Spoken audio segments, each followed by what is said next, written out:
ఇంట్లో అందరూ కేక్స్ చేస్తూనే ఉంటారు. కానీ కొంతమందికి మాత్రమే పర్ఫెక్ట్‌గా ఎందుకొస్తాయో తెలుసా?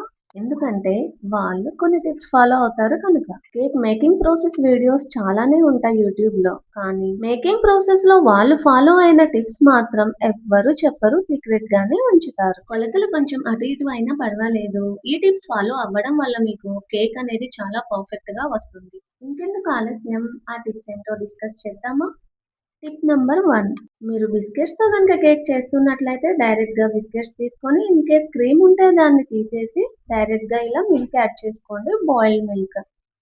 బాయిల్డ్ మిల్క్ తీసుకోవడం వల్ల ఆ వేడికే మనకి హాఫ్ ఆఫ్ ద బిస్కెట్స్ అనేవి కుక్ అయిపోతుంది. బిస్కెట్స్‌ని మిక్సర్ జార్‌లో వేసి పౌడర్ చేయడం అవాయిడ్ చేయండి. ఎందుకంటే దానివల్ల కేక్ అనేది పర్ఫెక్ట్‌గా రాదు. టిప్ నంబర్ 2, కేక్ చేస్తున్నప్పుడు baking soda and baking powder రెండిటిని వాడతాము. ఇన్ కేస్ మీ దగ్గర రెండిట్లో ఒకటే అవైలబుల్‌గా ఉంటే ఆ ఒక్కటే డబుల్ క్వాంటిటీలో వేయండి సరిపోతుంది.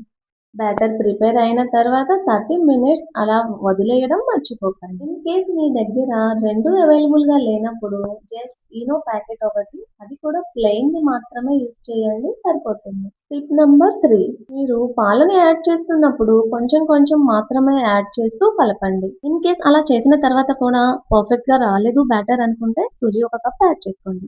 టిప్ నంబర్ 4, బటర్ పేపర్ని మీరు వీడియోలో చూపిస్తున్నట్లుగా జస్ట్ ఫోల్డ్ చేసి ఈ విధంగా కట్ చేయండి సింపుల్గా అండ్ పర్ఫెక్ట్గా వస్తుంది. చూడండి, ఇందులో కరెక్ట్గా సరిపోతుంది. ఈ విధంగా కట్ చేసిన పేపర్ని మోల్డింగ్లో వేసి దీనిని ఆయిల్తో కానీ గీతో కానీ గ్రీస్ చేయడం అస్సలకి మర్చిపోవద్దు. టిప్ నంబర్ 5, మీరు కేక్ తయారు చేస్తున్నప్పుడు బ్యాటర్ వచ్చి మరీ వాటరీగా ఉండకూడదు, మరీ టైట్గా కూడా ఉండకూడదు. ఇన్ కేస్ బ్యాటర్‌లో మిల్క్ ఎక్కువైతే సూజీతో అడ్జస్ట్ చేసుకోండి. టిప్ నంబర్ 6, బ్యాటర్‌ని ఇలా మౌల్డింగ్‌లో వేసిన తర్వాత లోపల ఎయిర్ బబుల్స్ అన్నీ మంచిగా వచ్చేలాగా ట్యాప్ చేసుకోండి వీడియోలో చూపిస్తున్నట్లుగా. ఇలా ట్యాప్ చేసి ఎయిర్ బబుల్ రిమూవ్ అయిన తర్వాత మాత్రమే మనకి కేక్ పర్ఫెక్ట్‌గా వస్తుంది. మర్చిపోవద్దు. మీకు నచ్చిన విధంగా ఇలా గార్నిషింగ్ చేసుకోండి. నేనైతే నువ్వులతో చేశాను. ఇది పూర్తిగా ఆప్షనల్. నేనెప్పుడూ ఇలాగా కేక్‌ని స్టీమ్ మాత్రమే చేస్తాను. బేక్ చెయ్యను. ఇష్టం ఉన్న వాళ్ళు బేక్ చేయొచ్చు లేదా స్టీమ్ అయినా చేసుకోవచ్చు. అది పూర్తిగా మీ ఆప్షనల్. చూసారా స్టీమ్ చేసినా ఎంత పర్ఫెక్ట్‌గా వచ్చిందో కేక్. టేస్ట్ కూడా చాలా చాలా బావుంటుంది.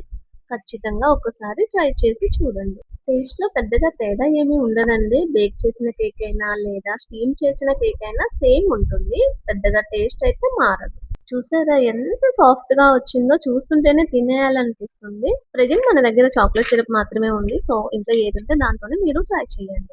ఇందులో మనము క్రీమ్ తీసి పక్కన పెట్టుకున్నాం కదా! అది ఎక్కడ ఎలా యూజ్ అవుతుందో ఇప్పుడు చూపిస్తాను. ఈ క్రీమ్‌ని మనము డబుల్ బాయిల్ మెథడ్‌లో కొంచెం హీట్ చేస్తే చాలు, కొంచెం మెల్ట్ అవుతుంది అన్నమాట. దాంతో మనకి కావాల్సిన షేప్స్‌ని మనం చేసుకొని కేక్ పైన డెకరేట్ చేసుకోవచ్చు. ఈ విధంగా మీకు నచ్చినట్లుగా డిఫరెంట్ షేప్స్‌లో మనం కేక్‌ని డెకరేట్ అనేది చేసుకోవచ్చు.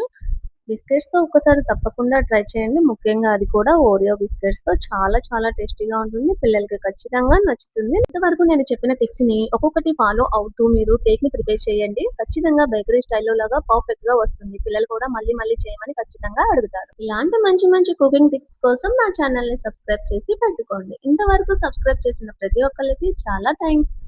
And do subscribe. Let's grow together.